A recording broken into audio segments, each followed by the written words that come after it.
We've got a lot to get to with this great panel. I want to bring in MSNBC Justice and Intelligence correspondent Ken Dilanian, who's been tracking all of this for us. Also here, MSNBC political analyst and former director of the DOJ's Public Affairs Office, Anthony Coley, is on set with me. And our national security and intel analyst, Michael Feinberg, who recently resigned from the FBI under pressure because of his ties to a Trump critic. Thanks to all of you for joining us. Ken, I'll just start with you really broadly. What are we watching for in today's defense motions? Good morning, Allie. We expect Comey's lawyers to attack this case on at least two fronts. One, they're going to say that the U.S. Attorney, Lindsay Halligan, is not properly serving in her role because of the Federal Vacancies Act. It's a complicated argument. Essentially, she had a predecessor who was the interim U.S. Attorney who served more than 120 days. And they're going to argue that the clock didn't start again. So the interim U.S. Attorney has exceeded the allowable time under the law, and therefore she's not properly the U.S. Attorney, and therefore the case should go away.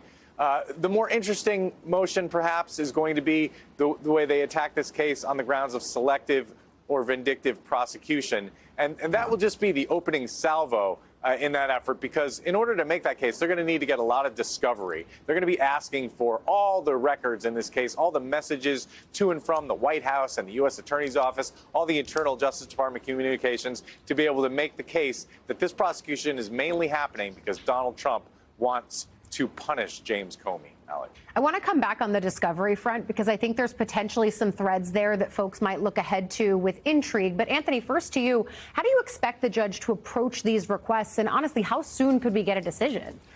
Well, defense prosecution will have about 2 weeks or so to file a response, and then the judge could rule on this by Thanksgiving, give or take.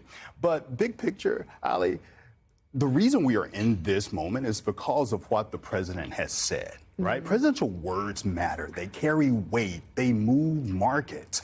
And the defense is right to use these words as proof points as to why these charges aren't justified, right? We used to live in a time where presidents didn't comment on criminal matters in the court of public opinion because they were afraid. Well, they respected the court system, and they respected the court of law, right? And that's what's so disturbing about this moment, because we got a president now who doesn't. But let alone, and I want you to contrast the DOJ that you worked in and this DOJ now. The Merrick Garland Department of Justice, much to the chagrin of some Democrats that I spoke to, really did the work to try to show that they were independent, that they were putting distance between themselves and anything that might be a politically problematic prosecution. That is now out the window and then some. Plus, you've got the president saying, I am the chief law enforcement officer. I mean, as someone who worked at Maine Justice, that's not normal. Your reaction? That's not normal. Listen, the real contrast is between what Donald Trump is doing right now and Watergate. Today, and you will appreciate this because you're a history buff, today is the 52nd anniversary of the Saturday Night Massacre. That was the moment when President Richard Nixon ordered his Attorney General and Deputy Attorney General to fire the special prosecutor who was investigating the break-in of the DNC at the Watergate complex.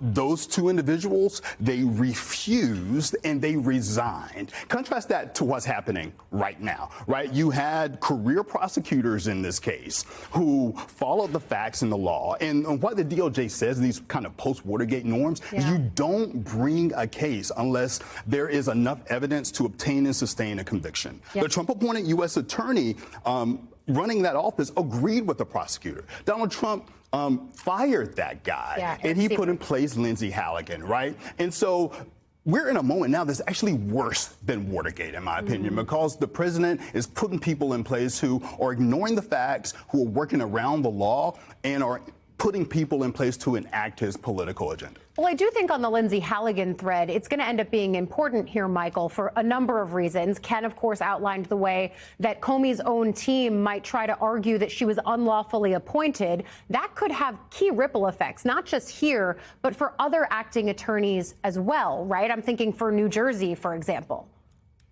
Yeah, and there's actually already been a flurry of litigation in New Jersey by criminal defendants arguing that the indictments or complaints against them are not just facially legally valid because this person acting as U.S. attorney is not there legally.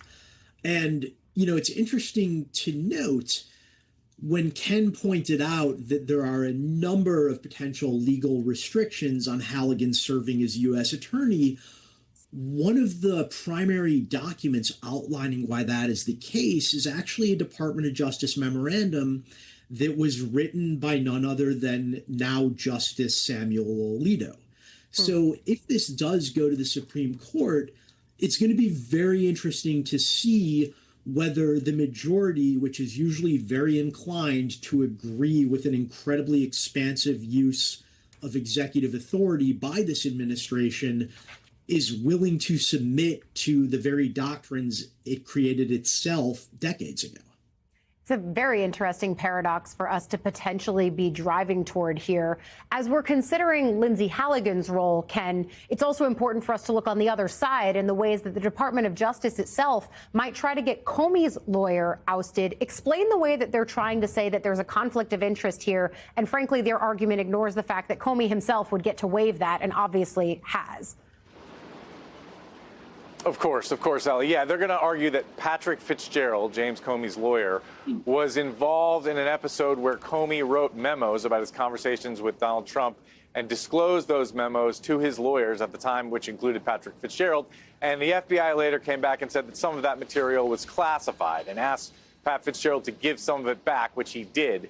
The issue there is we're not talking about marked classified documents. We're talking about information that was in the head of a former top official. He wrote some of it down. That kind of thing happens all the time. There was nothing improper about what happened there. And it's hard to imagine that this is going to be the basis for disqualifying Pat Fitzgerald, especially when, as you rightly pointed out, James Comey can waive that conflict of interest provision. Michael, sorry, Ken, to cut you off right there at the end. Michael, I want to go back to another thing that Ken said at the beginning of our time together here. And he was talking about the discovery methods that might happen if this case is not dismissed. And again, he detailed the way that there's basically 3 avenues that Comey's team might work through to try to get this dismissed. If that doesn't happen, what does discovery look like? And might that find a way to ultimately implicate the president and others in DOJ if we're going through the contacts that he and Lindsay Halligan had? Might they have to do that even if they're arguing she's wrongfully in place in the first place? Yeah, look, she's the one who presented the indictment to the grand jury. So right. If she was improperly influenced by the White House, or this prosecution is based more on a political revenge list than it is on predicated facts, how she got in front of that grand jury is to a certain extent immaterial for that issue. If there was improper influence by the executive branch, then that influence was improper regardless of how Halligan got to her seat. But it is important to know, while that argument may carry weight with a district court or an appellate court, the Supreme Court, essentially since the presidential immunity decision that cut the legs out of Jack Smith's prosecutions, has really been inclined to not put any constraints or guardrails on executive decision-making whatsoever. So, I think the facts based on settled law very much weigh in Comey and Fitzgerald's favor. I just don't know how much we can rely on settled law when this reaches the Supreme Court. It's just a really striking thing to hear someone with your background say in this larger moment.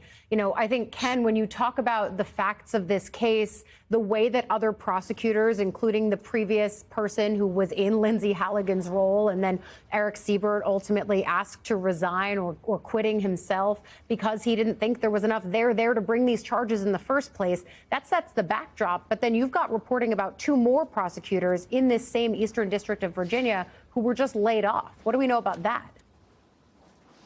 Yeah, that's right, Allie. The top criminal prosecutors in the Norfolk office, Elizabeth Usey and Kristen Bird, who were working on the case against the New York Attorney General, that mortgage fraud case that went to an indictment, but reportedly were concerned about the fact that they didn't think that case merited prosecution.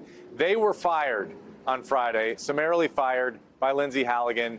They are career prosecutors with lots of experience. Essentially, that Norfolk office has been decimated now of its senior prosecution ranks. And it's just another example of how if you cross the powers that be in this Justice Department, if you dissent from cases that Donald Trump wants, your job is at risk. And that's something we've never seen before. I can't stress this enough. In the modern history of the Justice Department, it's something that all Americans need to pay close attention to, Ali.